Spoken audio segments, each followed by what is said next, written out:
C'est à suivre en direct sur Europe1.fr. Ce matin, Caroline Roux, votre invitée, est en direct en duplex de Lyon. Il s'agit du sénateur-maire de la ville, Gérard Collomb. Bonjour Gérard Collomb. Bonjour. Est-ce que vous avez déjà envoyé votre CV à l'Élysée ? Pas encore. Ah bon, non, vous allez en fait, le faire je suis totalement concentré en ce moment sur la gestion de la ville. En particulier, vous savez que nous avons décidé de créer la métropole, celle qui va permettre de fusionner oui, mais ça, le c'est la Conseil version général officielle, et Gérard puis Collomb. la Gérard communauté Collomb, urbaine de Lyon. le mot est lâché, remaniement. Alors, quand on est maire de Lyon et ministre, c'est une tradition. Il y a eu Raymond Barre, Michel Noir, Édouard Herriot. Est-ce que vous allez rompre cette tradition ? Sans doute, le président de la République a dit qu'il ne voulait que des ministres à plein temps et donc des gens qui ne cumulent pas. Comme vous le savez, pour moi, la priorité, c'est la ville de Lyon. Donc, je pense que je ne ferai pas partie du prochain gouvernement. Voilà qui est clair. Un an après son arrivée, donc François Hollande a parlé clairement de remaniement. Est-ce qu'un changement d'équipe, d'organisation, c'est la solution au problème de la France et de François Hollande ? Est-ce qu'il y a urgence ? Je pense que le remaniement peut être quelque chose d'utile, à condition évidemment qu'il indique une ligne politique nouvelle. On voit bien aujourd'hui quelles sont les difficultés du gouvernement, peut-être un manque de cohérence, une vision qui n'est pas affirmée. Si on veut que le remaniement soit utile, cela veut dire que dans les 2 prochaines années, il faudra faire en sorte que les Français sachent vraiment ce que l'équipe veut faire, qu'on indique un cap et que l'on s'y tienne. Et ça veut dire qu'on peut remanier sans changer de Premier ministre, selon vous ? Oui, je ne suis pas sûr que ce soit le problème de Jean-Marc Ayrault. Jean-Marc Ayrault, au cours de ces derniers mois, a été un capitaine un peu dans la tempête, mais il a tenu avec une certaine fermeté, me semble-t-il, le navire, et donc il a toujours essayé de garder son propre cap. C'est vrai qu'autour de lui, quelquefois, ça s'agitait beaucoup dans l'équipage, et que peut-être cela ne l'a pas aidé. Alors, François Hollande a réclamé lundi de la cohérence, de la cohésion. J'ai envie de vous dire une énième fois, en quoi un remaniement peut changer la donne en la matière ? Je pense que c'est la politique qui est menée qui doit être repensée. C'est-à-dire, vous nous dites, pardonnez-moi de vous couper, vous nous dites que ça n'est pas une question d'hommes, ça n'est pas un sujet qui concerne les ministres eux-mêmes. C'est la ligne politique qui est le sujet. Oui, je pense qu'on n'a jamais véritablement tranché, en tout cas de manière officielle, entre 2 lignes politiques.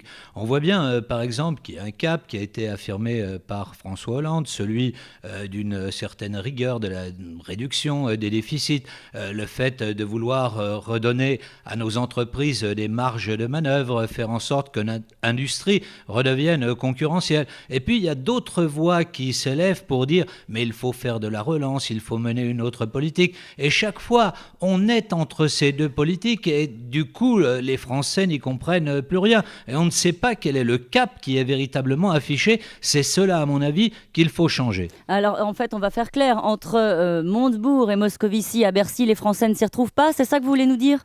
C'est plus important que cela. Regardez par exemple les cafouillages qui ont pu avoir lieu sur l'Allemagne à un moment donné et les prises de position du Parti socialiste qui étaient quand même un petit peu étranges. En tout cas, qui n'aidaient sans doute pas dans la négociation internationale, européenne et dans la négociation avec l'Allemagne. Donc, il faut des équipes maintenant qui soient des équipes cohérentes, un cap qui soit clairement affiché. Quels sont les véritables problèmes ? On voit bien qu'aujourd'hui, le problème du chômage, le problème du pouvoir d'achat sont posés. Mais ça, François Hollande l'a identifié et il dit qu'il a un cap et qu'il le maintient depuis un an et qu'il va le maintenir pendant l'année qui s'ouvre aujourd'hui devant lui. Oui, je suis d'accord avec vous, mais sauf que très souvent, on affirme un cap et puis ensuite, on change. Regardez, par exemple, vous avez le rapport Gallois à un moment donné, puis tout de suite derrière, vous avez Florange. Vous avez François Hollande qui va aux assises de l'entreprise, et puis derrière, vous avez un nouveau cafouillage. Donc bien évidemment que tout cela ne donne pas une clarté qui saute forcément aux yeux des Français. Et en quoi un remaniement pourrait changer cela ? C'est François Hollande, là, le sujet. C'est pas le remaniement. Il faut un remaniement, mais il faut aussi maintenant que le cap soit fixé. C'est-à-dire que les gens qui seront au gouvernement doivent être sur la même ligne politique, mener les mêmes actions et donc faire converger. Vous voyez, il ne peut pas y avoir un orchestre où chacun décide de jouer sa propre partition dans son camp. Il faut aujourd'hui qu'il y ait un chef d'orchestre et que chacun se mette à jouer ensemble. Cela donnera peut-être quelque chose de plus cohérent. On va se dire les choses clairement. Vous pensez en particulier à Arnaud Montebourg qui fait entendre sa petite musique particulière dans ce gouvernement. Est-ce que c'est pas ça, au fond, que vous nous dites ce matin ? Je ne fais pas, si vous voulez, une fixette sur Arnaud Montebourg. Je pense qu'il est symptomatique d'un certain nombre d'incohérences qui ont pu avoir lieu au cours de cette année et qu'il faut rendre justement de la cohérence à cette équipe. C'est là, évidemment, que les Français commenceront à juger que l'action qui est menée est une action qui va permettre des résultats dans l'avenir. Une toute dernière question sur le remaniement. Est-ce qu'à votre avis, il manque des poids lourds ? Alors on parle de Martine Aubry, de Ségolène Royal. Est-ce que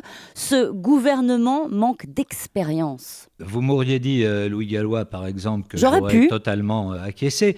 Je pense effectivement que le premier gouvernement a été fait essentiellement en fonction des équilibres du PS.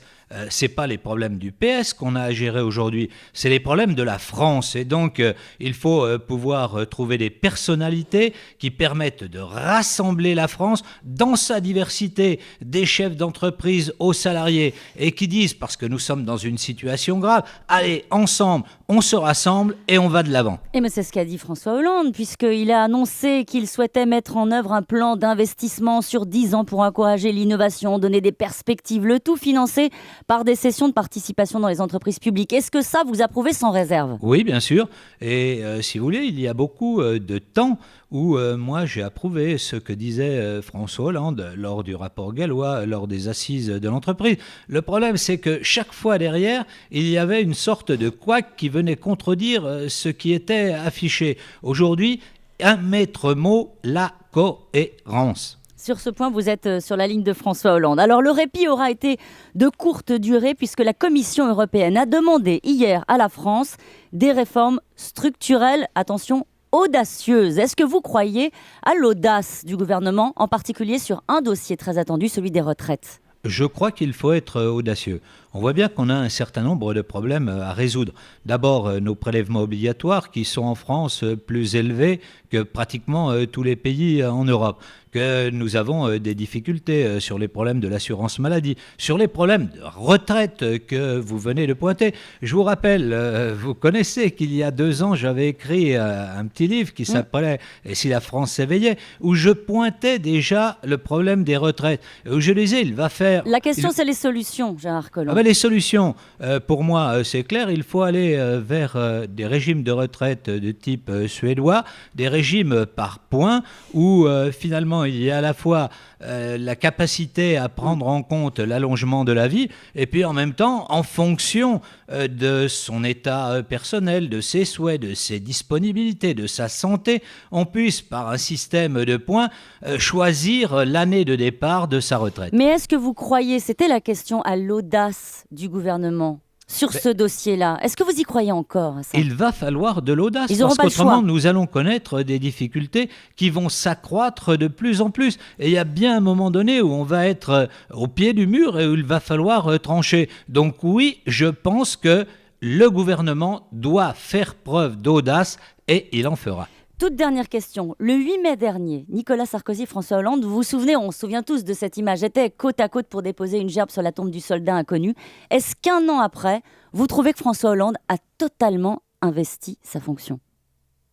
Je pense qu'il en prend aujourd'hui toutes les dimensions.